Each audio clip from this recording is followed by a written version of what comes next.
plaisir de vous retrouver encore aujourd'hui à travers votre chaîne Oboulingara Mingi, vraiment Israël Mbambo officiel, une chaîne Otolubela Bino Makambo avec l'homme de Dieu, le prophète Israël Mbambo de l'église prophétique, de l'église pentecôtiste prophétique, la parole puissante. Il y a Massine sans fil. Avec lui, tu connais le comportement, il y a pasteur, il y a prophète, donc il y a ça et en général. Parce qu'aujourd'hui, nous avons constaté que les hommes de Dieu, c'est comme si vous allez perdre sa mission. Mais avec le prophète Israël Mbambo, tu vas quand même à la profondeur. Le prophète, bonjour. Oui, bonjour journaliste, bonjour maman journaliste. Na CP visite la binope na CP na descendre avec des caméramans. En tout cas, sans caméra moi pour bima na télé zati. Boni musala nzambe zo ke malamu. Musala nzambe kende bien parce que muto azwa muswe musala na ezaka nzambe mo. Mo biso tozaka ba représenter nzambe na sia moi. Mais yemo kolo musala nde gloire ezonga epa na ye. Biso ata to tomba mindenge ni so le kitsa biso akitsa biso. Yenda za maître ya musala.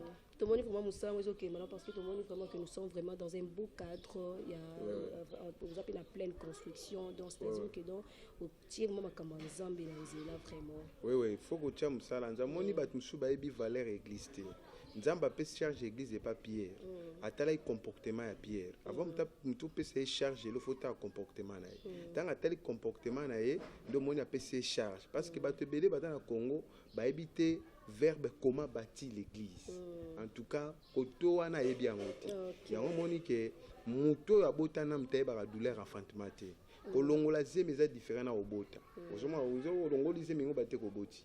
Je comprends, c'est ça. Et on m'a dit que Nathan Otozali, maman journaliste, église, en tout cas, tant que Koutian Bomoni que non, serviteur de Dieu, il a travaillé.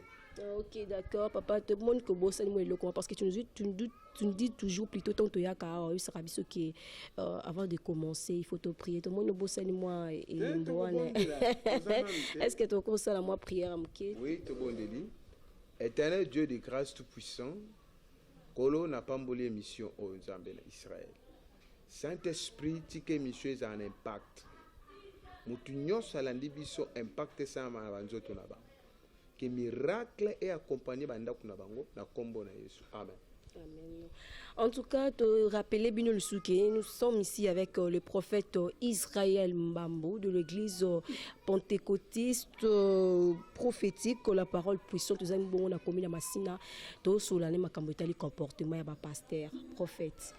Tout le monde pasteur, on met en général basé dans un baignon so ezala bayembi ezala bino bato bokote ya biso basango le lengeni OK le lengeni musai na nzambe akoki kozalela comportement musai na nzambe kozala na le lengeni.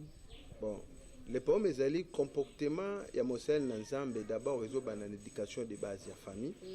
Avant muta koma musai na nzambe omoni soko boti mwana pesi kombo même nzambe apparaître le bosso mwana na bengi na kombo pesaki tu vois na sens wa ya mo que comportement musai na nzambe ba d'abord d'éducation de base ya famille ko ba musai na nzambe na mama na ina tata na ba ça divorce te est-ce que azala imona makangu te ya mi balé ko ba ke azwa éducation malam ya mita ya mi sa te dit ko tala pe éducation de base au état même des écoles ba université mutura azo tanga quand même vivre lokola nyamate on phase en savoir de vivre ya mi balé ko tala pe parcours ya ministère na encadrement d'abord abenga marandenge nini vous comprenez nani encadra qui est azwa baptême toi azwa baptême tu vois parce que moi batu so ko bimaka na loenge vous comprenez alieli pananguba nga prophète alieli pananguba nga évangéliste nga apôtre c'est-à-dire autant éthique pastorale kat nezate ya moni kenzamba lobaki na lignée Aaron baza komba sacrificateur ba lewi ba salela ngai vous comprenez c'est-à-dire nzamba teki comportement ya bana Aaron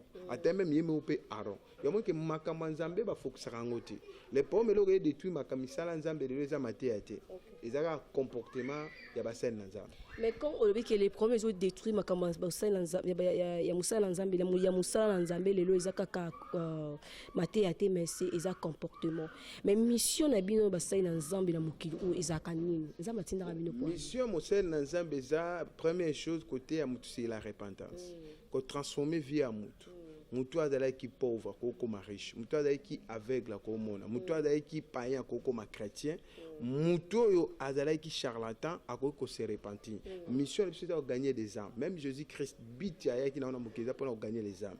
Alors quelque part abi que non docteur azana posa ba beli, azana posa bato ba normalité. To Christ ayaki na bato baza perdu. Vous comprenez? Bato ba bungi nzela nde Christ olanda ba. Mais tango olanda mutu oyo abungi nzela faut na manière kolandela pour récupérer.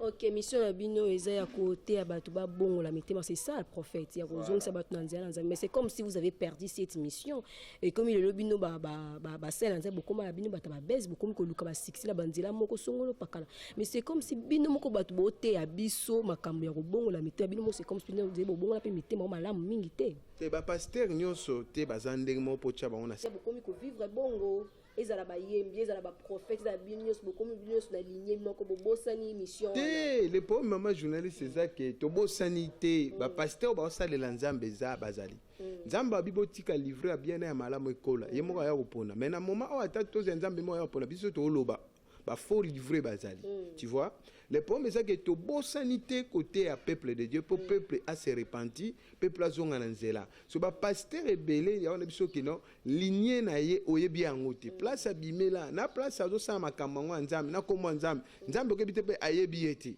on comprend na vie alignée à malam bible bitan Moïse azo ki bâton bible bi Moïse lembi ayeko pesa bâton et pas nani et pas Josué. Vous comprenez? Abissé que pesa bateau pas Josué. Josué a continué bateau mais Israël tina Cana. Le problème c'est que pasteur on faut voir bateau a dans prophétie mais le leur comme prophète. Tu vois? Peut-être on au toucher pe comme moi ba père spirituel pe moi mingi tout côté moi na mukie tu comprendre raté car père spirituel. Est-ce que mutupo ozala obima boye osela nzambe il faut ka oleka kana schéma père spirituel. Pourquoi? Bible lobi Jésus biso a disciple qui na chambre haute base de la sainte suite ya koya akitana a bataille ba parler en langue c'est-à-dire faut enseigner ba père spirituel mission est pour na ko enseigner peuple ko enseigner moana pour moana kola Matthieu chapitre 28 le verset 19 à 20 balobi que allez prêcher guérissez, ressuscitez les morts, je suis avec vous et enseignez les faits.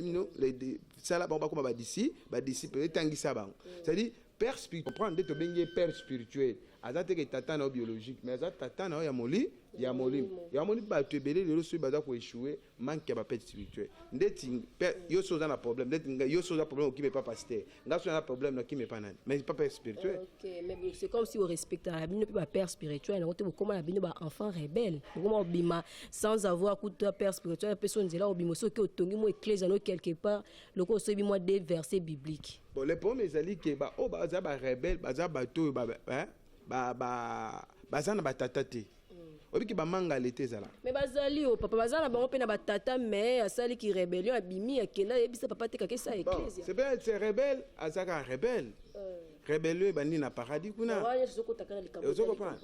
et on se comportement ça bien te ba serviteur de Dieu par rapport ya misala na bango selon 1 Timothée 3 le premier verset 1 Timothée chapitre 3 je pense au bani na premier verset qui dit tu ba sa comportement et un évêque évêque à cause de la ndengeni ndet alcool ba pekisa biso mais place ba interpréter melam muke me kolangwa te eza verset biblique mo te parce qu'on parle moi bino ba pasteur beaucoup mela na kato moi muke papa eza na ba pasteur mo basangana basala babengaka basala moi réunion na moment groupe na bango moko boye chaque dimanche ba pasteur bakutanaka bana ba vena bango ba melaka batia ngo babenga ngo mayangani ya nzambi batia ngo na ba kopo batia na kata milangi yo okobuleke ba papa bakomela moi peut-être mai mais ils ont ba omela masanga to éviter yo poza kata ba groupe bato bakina basanga na moi dimanche bon le problème est nini ya on a je suis ça par rapport à comprendre mon biso to landa Christ fait la biso na croix c'est Jésus-Christ les premiers pasteurs wana bango baza basé na religion ce sont des pharisiens dans cette époque de l'époque de Jésus on a bien ba pharisiens ba race de vipères vous comprenez ba pharisiens na biso bango wana. Tu vois, comme un collègue, le Denis laisse là. Mais mission à Zosala Mikolo. On comprend. Voilà, on comprend très bien. Et Sungaba tout est. Et Sungaba Nanzambete. Et ils ont bêté à Bango de Skoma Bako. Ok, papa Tonito Balikambo Etali, qui est d'abord un vrai un vrai homme de Dieu parce que tu reconnaître tu es bandé azam sel nzambe ya solo na azam sel nzambe ya solo te to yeba bango ndenge ni. Bon mosel nzambe ya solo fela biso na croix c'est Jésus-Christ. Les premiers pasteurs wana bango baza basé na religion. Ce sont des pharisiens dans cette époque. De l'époque de Jésus bana bengo ba pharisiens ba race de vipères. Vous comprenez? Ba pharisiens na biso bango wana. Tu vois comme un collègue le Denis laisse là. Ben mission azo sala mikolo. On comprend. Voilà, on comprend très bien. Et sunga batute. Et sunga ba nzambe te. Et ezo betsa bango desko mabako. OK, papa Tonito Balikambo Etali qui est d'abord un vrai homme de Dieu parce que tu reconnaître tu es bandé azam sel nzambe ya solo na azam sel nzambe ya solo te to yeba bango ndenge ni. Bon, mosel nzambe ya solo na o aza mosel nzamba solo te bible lobi l'esprit de l'éternel et ko rendre témoignage que o aza yanga na o aza yote Paul akuta ba sel nzamba lokuta amodira bango yone sur la confusion to ke na temps o faux serviteur de Dieu pas mêlé à komi baba to pas mêlé à kufa kufi c'est ça a commis aveugle a commis aveugle ndesi ko place ko yeba ke o aza il faut. OK. En tout cas, nous sommes là avec le prophète Israël Mbambou de l'église pentecôtiste prophétique, la parole puissante. En tout cas, avec lui, aussi, la Makambo Etali, le comportement du pasteur. Et puis, nous parlons aussi Makambo Etali, Bezo, mais nous vous signalons que l'église est en train d'organiser 3 grandes journées prophétiques et délivrance. C'est le cas qui papa. Mais vous avez bon organisé en gros. En tout cas, merci à toutes les personnes au parce que vous avez béni. Mais nous vous demandons, bateau n'y soit organiser les cas qui met bon et quand même qu'il y a une ecclésia programme ezali papa au pesa biso na suka même bateau n'y soit beaucoup landa biso to senga bino kakake bo sa bumba bisiko za na wawali fatu dialo JR Zouato na Italie le pasteur Flamme Toko bo s'abonner massivement na chaîne au Israël officielle pour te ba quand même koko la peine makambo Italie makambo nzambe papa to zo moi makambo lui ke e ko sa pe moi passe likambo ya Denilis biso toyebaki Denilis musena nzambe munene na Congo munosa yebi musena nzambe munene asala ba miracle belé mais tozo kende wapi avec le pasteur le prophète ou bien je crois si le prophète Denilis tozo kende wapi na comportement le loi commune ye moto akokumisaka ba musicien mais pendant que bino mo botera biso ke ba yembela ka mokeli na ba kumisaka mokeli usika mona bikela mote Eric Olubanini. Bon, ma béane koko ma pango tant bakangi continuer. Moi tant bakangi ka continuer ma kambo bébé. Oh, donc continuons faire on aime ça à la base à makambo. Mais continue évangile. Mais papa. Mais tant continuer azalaki babuzo bezalaki wana te. Moi tant continuer ko abakangi ndé ba profiter ba ndo bimisa babuzo bala. Pour continuer ba ne côté ne mela bango. OK. Vous comprenez? Tala yo zo ka calendrier à Congo. Zo film à continuer. Tant ka continuer kangi akangami ale. Koto ba komo bimisa bilo na nzoto. Koto bablo musu ekomi kosa koto bakomi koyokana na batu musu balati lokola kachere bapakole ba poudre pasteur komo bundana nzo azani kachere te biloko wana ekutino amona ki yango te tanga kangami ne makambo bandi yo moteta banda kutino kangami même stade bako otonisa te. Là c'est la vie du prophète c'est pas moi babi stade bako otonisa c'est ce que bon nzambe silibino comprendre kutino nde mabitaza ki guerrier.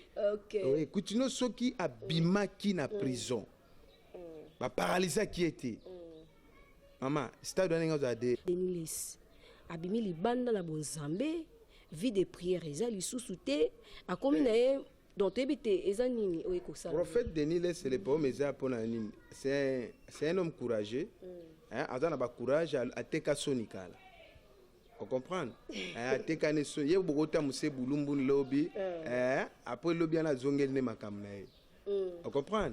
Ils ont la mutumoko ateka amiteka. Mais c'est dit na quatre stick pastoral à cause d'un don à prophétie. Hein? Mais éthique est bien ngoté. Koto ana éthique ba enseignant ngoté. On comprend? Éthique est bien ngoté. C'est dit quoi? Au moni tant moi ça kende na libala.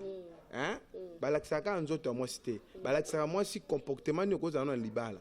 Mobala ko beta yo aux anatiti nini. Libala. Voilà, pour apprécier libala na. De même chose un homme de Dieu, on va homme de Dieu belé bazui ba te belé par rapport à éthique. Éthique n'est pas la comportement na témoignage. Moi témoignage de la sali et ça té.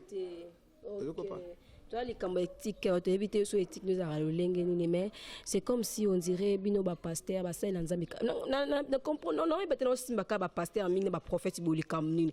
Mais entre ça na ba yembi obo ça ba base ba ko luka ba succès na lolenge mo sungolo pakala.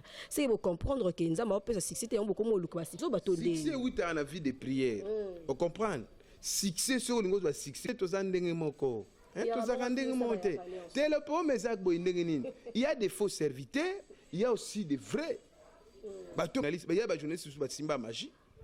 Ça peut succès on peut assister comme foxer peut bazonga na temps babosana ki journaliste na bango babosana ba simba la fille ebele wana bima na bato ebele basala ba kombo mais azo eloko te mutu ko peut ba PCC beba et c'est kufa monter c'est mabanga mais yo peut kutana pe na mpepe wana journaliste mais yo pourquoi yo simba te. OK. C'est Dieu qui est en train de me protéger. Nzambe mutu apambola yo. Bako pe proposer ba zo deuxième bureau boya na yo. Ba zo le flat mobo boya. Siko. De même nous aussi les hommes de Dieu to kuta na biloko wana. Omoni maki on eza biloko alukuta. Comportement ya prophète Denis Lessé eza comportement mora malamu te. Azombrier peuple. Comprendre? Azombrier peuple abetsa bat mabaku. Mais bino mo terre biso devant les camabé fouillé. On ça fait bino ko azobetsa mabaku na ndenge nini. Jamais mutu ogokuta azolembola ni en public et salon kele. De même chose yé a okota makamba ba païen. Sur ozana posa ya kokota makamba ba païen, oza apôtre des païens. Mabezate Paul pas égé apôtre des païens ou prophète des païens. Mais yesko azolo ba aza arche à Noé bando 500 nyonso. Siko arche et 500 nyonso bibwele et 500 batu nyonso te. Et zwande bibwele. Siko bato ya attaquer ba bibwele. Po bato arche côté là 8 personnes, famille Noé et Sili. Même péché naïs en commercial et tiens la musique profane et tiens on tient chaîne commerciale les a problème te. Ouais, ça a problème te papa. Oh, mais au gros ça la chaîne no potion commercial. OK, on est que la bonzambe te. Hein? Bonzambe ko yonga. Nangina biswe lo komo boy. Tant que ça pasteur qui prophète des titres. Hein? On zamba péché mais ce que balongoli qui prophète aux amutu normal. Normal, OK. On comprend? Ou amutu normal. Les pommes ezali que non. Yeta ke azamo sel na nzambe yazo luka azonga na saison so saison akozonga na ngote pour alingi kaka azwa na embong mission ya sala ya azwa mbo omotata ofingi akipete atoro binebo akipete c'est dit ya sa biloko moko bo ayebi biloko c'est na ba journaliste ne pe ba biloko ba sala papa mosala nzambe akolobaki akataki paipai abimisi sous-vêtement na kati ya paipai na kati ya paipai abimisi wana eza numéro et puis numéro ba edingwe basalelaka yeseke ye pas combien côté moi ba edingwe bongo kobimisa sous-vêtement na kati ya paipai eza résultat ya mutasida mutasida za posa ke kombo yeso ebikisa yeside longba yeso bimisele ba sous-vêtement na paipai akena ngo to mutana kunki kasabi abi asala na vite asala vina le pomena ezali ke asala vite wapi kasabi asala na vite bo jeunesse na lekisa ngo kapamba bo bingo lokwa jeunesse ni yozo luko lekisa ngo na couloir jeunesse detini elo nini yo sala ya zara ba kapela te ba kibasite azara ba kapela ta lia bangula kapela ta zara ba nyango te melo se nyango te na ndenge ni kese nyango na kasavu na époque kasavu nyango ezalaka te airenya nanu te mais ya on a lobino le pomme les akati na yeke azana posa ba baisse. On comprend? Ta Denis Nerdana a coupé au embrasser par public au PC bis en tout cas papa na invité sko elo journaliste au embrasser par PC bis en dimana te nga na sala ngote pardon na bona zinazo na boazo wa malédiction ana posa nini ana posa baisse ana posa sala espoir où est le problème? Elle les cambo base en tout cas papa tout le bien les campo tout côté moi les cambo ya ba propos ya pasteur Marcelo wa autour ba ke kalamine église catholique ezoko ma attente pour aller faire pourquoi ba propos on a pourquoi réaction ana bon ya on a vu sur mutu so ba français belé mais benga mité na ministère vous comprenez les pommes ça que ba tu ba landande fanatisme Marcelo ko lo belo ko anate église de catholique eza église oyo au monde bisonyo stoiti na catholique pour azotanga pe histoire en bien te ba romain ce sont des catholiques on comprend et tant que Christ ba chrétien tant ba zo que noter ba doit combattre ba chrétien za ba romain on comprend mais quand ba chrétien mission ba dire que ba romain ba se repenti na kati ba romain mo na ba se repenti nde na kati ya ba onde ba église catholique yo bima wana na ba église de réveil ko yana sima wana ba missioni nino pentecôtiste ba makambo nyonso wana ebima na kati église catholique eza fondation tout loba kasi ya ba église kasi bime Rome te Rome yo so mona ba soda Rome même na nzela bazara te Rome eza puissance ya likolo kuna ezeki même États-Unis place papa wana fanda yo so mona kuna bitumbe koti to bon pays moko Afrique ke le bunsa Rome to États-Unis pe ke bunsa Rome Bobby matin kasi pourquoi il y a le problème ezali que pasteur Marcelo Alberti à côté même yé moko ayebi ka lobi mabe yo ko tinda batute ke hein bokendo tshongo na internet po ayeba ke troublé au même mutu mususu tanga lo balikambo ayebi eloko a sala to batindi kie na maison na ye on appelle ça kata ba bezi on to lo ba bezi ba to lu ba yeba na makasa yeba jamais on ko sa eloko moko ezo pesa epesa bénédiction te epesa pe succès te ba msu baganga kombo mokwa baganga moteke balobela pe bango pakipa yango suste ozo comprendre très bien ba o ba msu Alexa mitakana na bango bakipa pa ngo te parce que mitakana na bango za un impact te mitakalo za impact te mitakala Christ na croix. Ok, le vrai Mutakala. Oh, ça là qui bat baza à sauver. Oh, ça bat baza à sauver. Ya bango ça un impact. Ok. On comprend. Il y a une émission que ezala Marcelo, ezala Denis Les, ba luka ba baisse. Oh. Ba luka ba baisse. Wana zanga ité, c'est les prophètes. Marcelo la famille na muta catholique azangite. Azangi. Et on appelle Marcelo ana utape na catholique.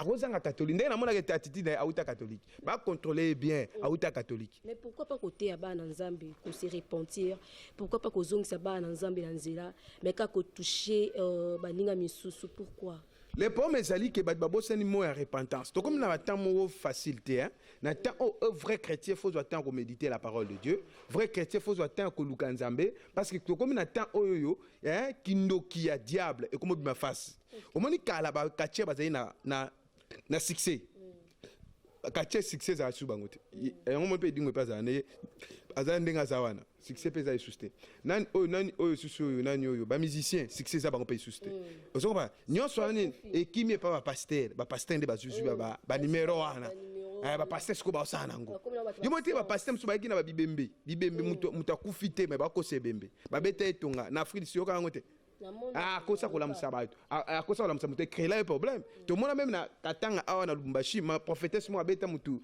anesthésie ya 1h30 mutu ana mema na liwa mama na papa mobala comme lela to kana iboité bozo mbongo la bino 2500 bo pesa inga ozoma les promesses ali ke ba bosen que Jésus qui ça la résurrection moi to comme na temps oyo pasteur Dodo Kamba yeza président de l'église des réveils Dodo Kamba fabeng sa prophète Denis Les abeng sa pasteur Marcelo afin de sabango soka après ça on attaque rouge. OK, moi conseil peut faire rappeler de oui, la président Dodo Kamba zo ko représenter bon ba pasteur église de réveil en tout cas. Vraiment. OK, tes étiquettes na yebi que ça étiquette papa.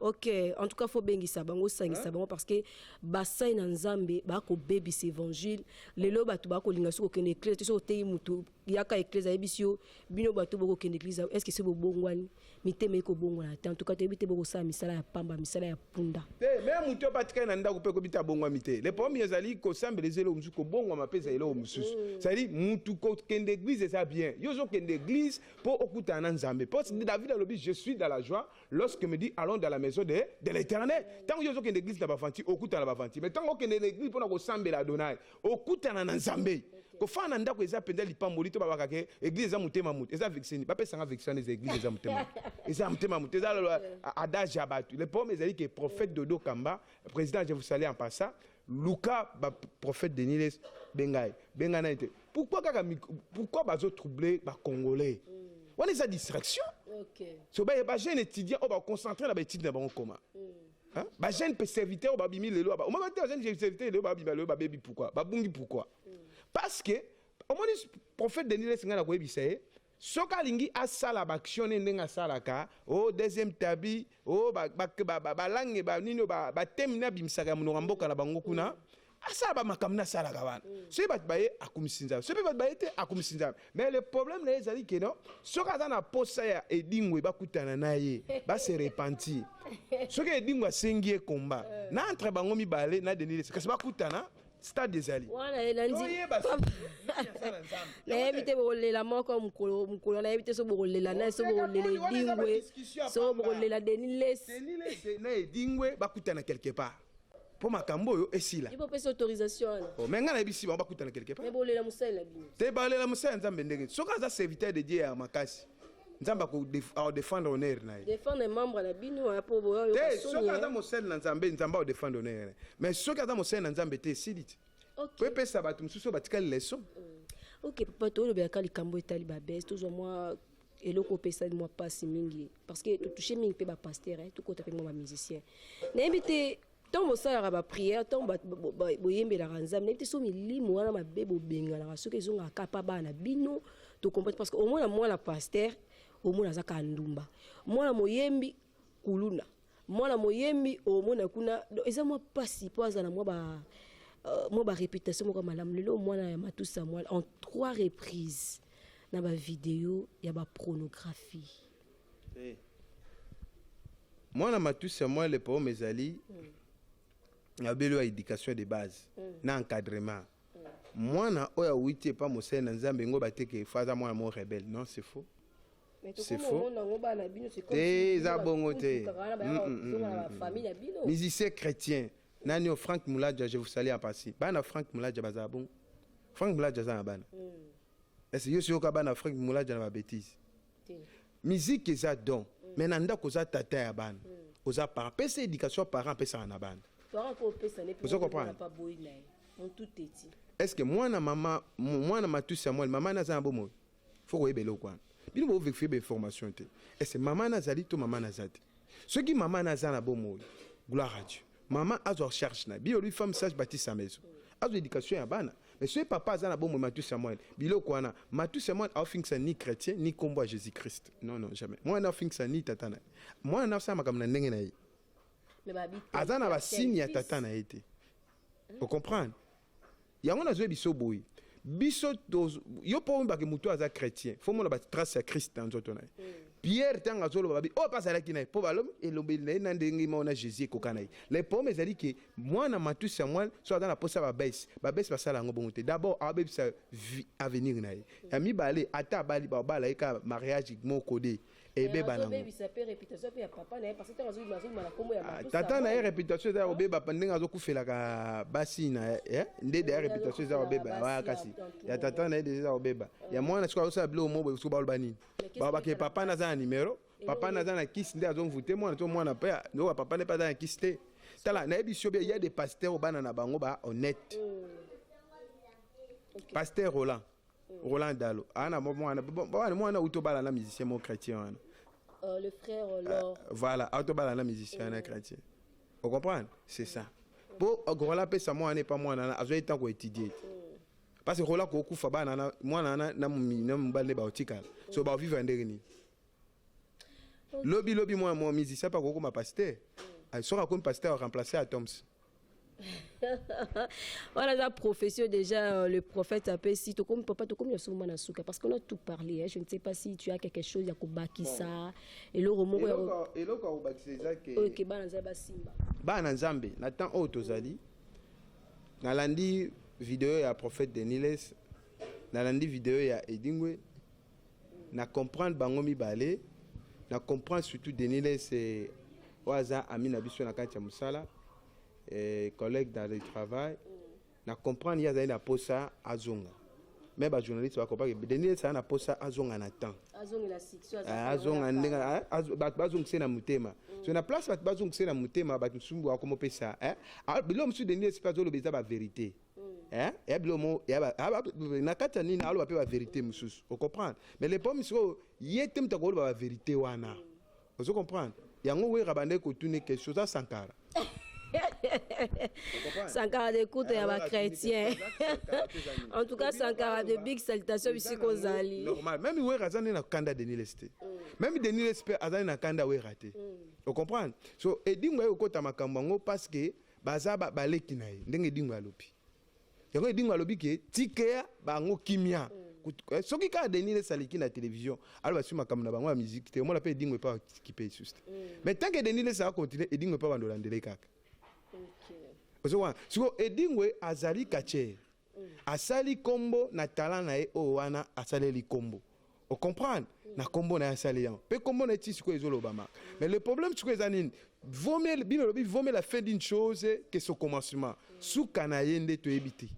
On comprend? Et oda souka edingwe pas akoki ko se repentir. Pour edingwe le ki Saint-Esprit na foxité. On comprend? A changer histoire na ben lobi na tongo edingwe pas se repentir. Edingwe pas comme côté. On comprend? À mon côté, mais Denis là c'est ce que le problème les ali a gagné ba musicien. Mais qu'on gagne ba musicien, on gagne ba on ndenge wana te. Bo fa na musicien bo me la vie no. Bo beta na bambata bo ya bo sekana. Est-ce musicien a bon la motem? Ah bon ma matin. Ya ngwana yebi si OK. Le problème les ali pour na Denis là c'est tant azo prêcher, so azo benga ma prophète des païens. Anga kota na pesi terme a da prophète des païens. Prophète des païens comme mais là au moins ndumba po bon la motem. Côté yema kama kindumba te a bon ma matin. OK. Vous comprenez? Biso to gagner ba chel ngana te ya ba chel ebele mais ote ya makama kindumba te bon mate yo te ya l'amour de Dieu. OK, là c'est que quelque chose ça la bêtise nzamba lingi yo ozana likabo nzamba za nango posa omoni service na musala na yo eza musala oyo nzambe mutapesa ki yango musala ngo kaka mais nzamba ebisinga na ebiso alingi yo na musala na yo mais nzamba otala que quelque chose apesa yo faut servir ye ozomona moi mutu atika biloko moi tika mutatika lisumu ye moko ke o foxé ye. OK, pasteur apesibiso prophète apesibiso réponse bino ba obozaka tika masanga bertela okolata mabe oza sexy mingi boy en tout cas terre na nenga bien pour la tika elate wana pour la lata kitoko ye moko conscience c'est comme ça là terre amour de Dieu. En tout cas merci à toutes les personnes qui nous ont suivis avec beaucoup d'attention. Merci à Diandra Mavakala. En tout cas merci à Diandra Mavakala. Mais le prophète Olobelabiso programme l'église pour te chiter comme déjà la souka adresse puisque l'église des Alliés. Église des Alliés na Massina sans fil avenue ambassadeur numéro 43. Le problème nanga ezali na kati ya ministère eza musala nzambe. Tu vois? Ya musala nzambe 2021 oyo to senga na bana nzambe nyonso. Omoni Bible oyo to simbi. Bana nzambe nyonso bazongela kosomba Bible. Balongo la Bible na ba téléphone, bosomba la Bible à papier, besoin temps à méditer, nous sommes vers les temps où Bible racheter les temps car les jours sont mauvais. On comprend? Ya mi balé tous soit temps à prier mingi. Ko bon de la mi pour nous renverser le programme au monde des eaux préparés pour nous embarquer renverser yango. Et ya mi ça tu bagé to comme na temps on est pasteur moi lobi que non, beaucoup de ba vaccin. Ba vaccin ça bien, besoin ngo eza ngo normal. Est-ce que pasteur on t'a tinda ba tu ba vaccin? Jamais. Tu vois? On a pasteur qui est beaucoup de l'oufel. Est-ce que tu as dit que l'oufel est pasteur? Jamais. Ils ont ni pasteur. Ils ont travaillé à pasteur. Ils ont travaillé à prophète pété. Ils ont sangoté. Mais le problème c'est que dans la communauté nabiso église pentecôtiste prophétique la parole pour ça, tu as personnalité juridique. Mais tu as la bâtiment surtout en opération chaque parcelle. Tu as comme locataire. Tu as la mutua ko simbama aingi ko tongela nzambe ndako pour David. Nzamba bise pendant Israël babima en Égypte ndamba fanda mtena ndako etongama afana kana batante David azeli kanisa tonganda après Salomon ndako tonganda kwa le problème c'est que toluka ba Salomon aba sipe ya mibal bako somba esika pour église zo esika nzamba pa est 2021 bandi ko tonga elo moto pour nzambe pour kombo no ekota livre souvenir pour nzambe abosana kalisum mais ba bien fait nzamba abosana ngote ya mibale nazo prier pour na edingwe nazo prier pour na Denis Lese Zambe asunga surtout Denis Lese azonga na nzela et ndeko na biso edingwe Alexa déjà position na ye yaza mutabakisi mais akotika ngo alandela Yesu. Je pense que je vous salue en passant les grands frères edingwe aza grand frère hein âge c'est un vieux même Denis Lese aussi c'est un grand frère. Je vous salue en passant aussi mais ba musicien o ya mondel kat na bango ba mata ba kita va se repentir pour dakumuda à se repentir comme chrétien on peut se repentir balanda o ba sala salawante na sans soin. OK, merci Bena, merci à Fabrice Zola, merci à Esther Mbala, numéro de téléphone papa le ba moi parce que plus 243 90 77 87 672. Plus 243 90 77 87 672 wa so beng aux prophètes Israël Mbambo. OK, vous s'abonner plutôt massivement à la chaîne Abino Israël Mbambo. On se retrouve prochainement, mais avec un nouveau numéro. Bye, bye, bye, bye, bye.